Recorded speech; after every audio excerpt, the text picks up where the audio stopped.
तुर्किया का दारुल हुकूमत अनकरा धमाके और फायरिंग से गूंज उठा। तुर्क वजारत दाखिला के मुताबिक एरोस्पेस इंडस्ट्री के हेडक्वार्टर पर दहशतगर्द हमला। दहशतगर्दों ने पहले धमाका किया, फिर फायरिंग शुरू कर दी। हमले में 4 अफराद जाँ बहक, 14 जख्मी हो गए। सिक्योरिटी फोर्सेज ने 2 दहशतगर्दों को मार गिराया। सदर मुमलिकत आसिफ अली जरदारी और वजीर आजम शहबाज शरीफ की हमले की मजम्मत। जाँ बहक अफराद के खानदानों से इजहार ताज़ियत। कहा, पाकिस्तान मुश्किल वक्त में तुर्क बहन भाइयों के साथ इजहार यकजहती करता है। कराची में डाकुओं ने एक और घर का चिराग गुल कर दिया। एक और बीवी का सुहाग, एक और बच्चे का साहिबान छीन लिया। एहसनाबाद में डकैती मज़ाहमत पर बेरहम डाकुओं ने शहरी को गोली मारकर कत्ल कर दिया। मकतूल फरहान बेटी की दवाई के लिए बीवी का जेवर बेचकर निकला था। घात लगाए डाकुओं ने रकम और जिंदगी दोनों ही छीन ली। मकतूल माली मुश्किलात का शिकार और मेडिसिन कंपनी का मुलाजिम था। लाश घर पहुंचने पर सिफ़े मातम बिछ गई। आपके सिलसिले से गया, एक गोल्ड था वो बेचने के लिए गया, बेच के वापस आ रहा था। रास्ते में इन लोगों ने, डकैतों ने उसके पैसे छीन लेते, कम से कम पैसे छीन लेते। उसको तो गोलियां तो नहीं मारते, 3-3 गोलियां मारी जैसे दुश्मन को मार।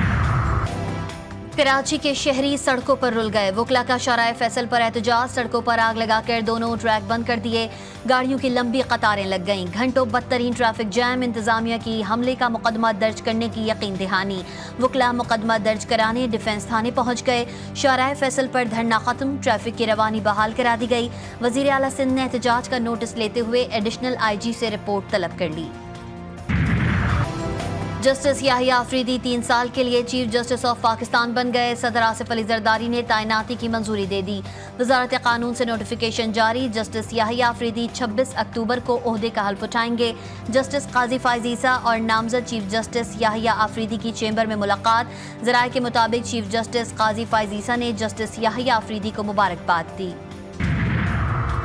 जस्टिस याहिया अफरीदी की बतौर चीफ जस्टिस तैनाती खुशाइन करार। सिंध, पंजाब, लाहौर, खैबर पख्तूनख्वा, भावलपुर और इस्लामाबाद बार कौंसिल्स ने तैनाती का खैर मकदम किया।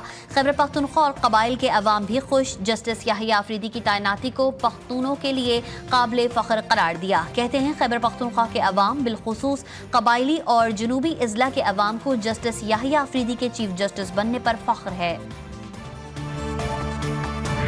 जस्टिस याहिया अफरीदी साहब, हामिद खान साहब कहते हैं वो इस ओहदे से इनकार करेंगे। वो मैं आपको बता दूं। और सियासी कोर कमेटी ने फैसला किया कि मैं जो भी चीफ जस्टिस होगा मंजूर होगा। का है, मैं समझता हूँ ये उसकी सवाबदीद है। वो इनकार करे, इनकार नहीं करते। हम तो 26 अमेंडमेंट जो हुई है उनको गैर आईनी समझते हैं। अलबत्ता ये जरूर होना चाहिए था, अगर किसी ने कमेटी ने भी करने थे, तो कोई अगर तरमीम ना भी होती तो सीनियर मोस्ट जज को ही चीफ जस्टिस।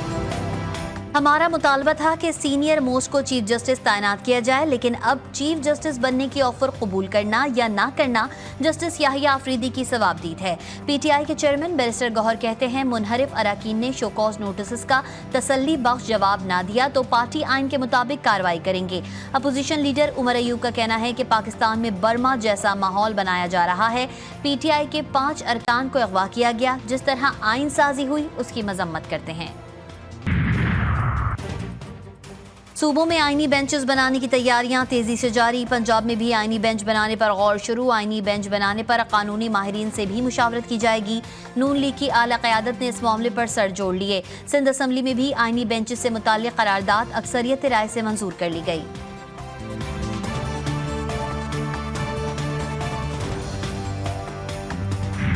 से शुरू हुआ था, बेंचेस पे बात खत्म हुई, लेकिन चाहे उसको बेंच कहें चाहे कोर्ट कहें, काम वही करेगी जो बिलावल भुट्टो जरदारी साहब और हुकूमत चाह रही थी। लेकिन फिर एक शख्स है जो शायद इंसाफ पे बिलीव नहीं करता।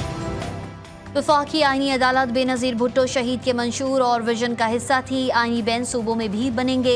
आईनी तरमीम तमाम सियासी जमातों की मुशावरत से की गई। वज़ीर आला मुराद अली शाह का सिंध असम्बली में इजहार ख्याल। कहा, पीपल्स पार्टी ने इलेक्शन में अपने मंशूर में आईनी अदालतों की बात की थी। हमारे जजेस सियासी केसेस पर ज्यादा वक्त लगाते हैं।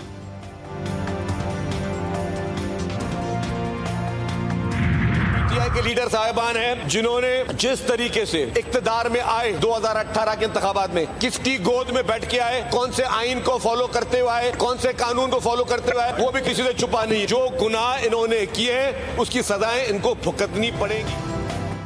तहरीक इंसाफ ने हमेशा गैर आईनी इक़दामात की हिमायत की। PTI किस तरह इक़्तिदार में आई सबको मालूम है। सिंध के सीनियर वजीर शर्जील इनाम मेमन का सिंध असम्बली में खिताब, कहा आज PTI वाले शराफत का लिबास ओढ़े हुए हैं, बानी PTI को कोई NRO या मुआफ़ी नहीं मिलेगी।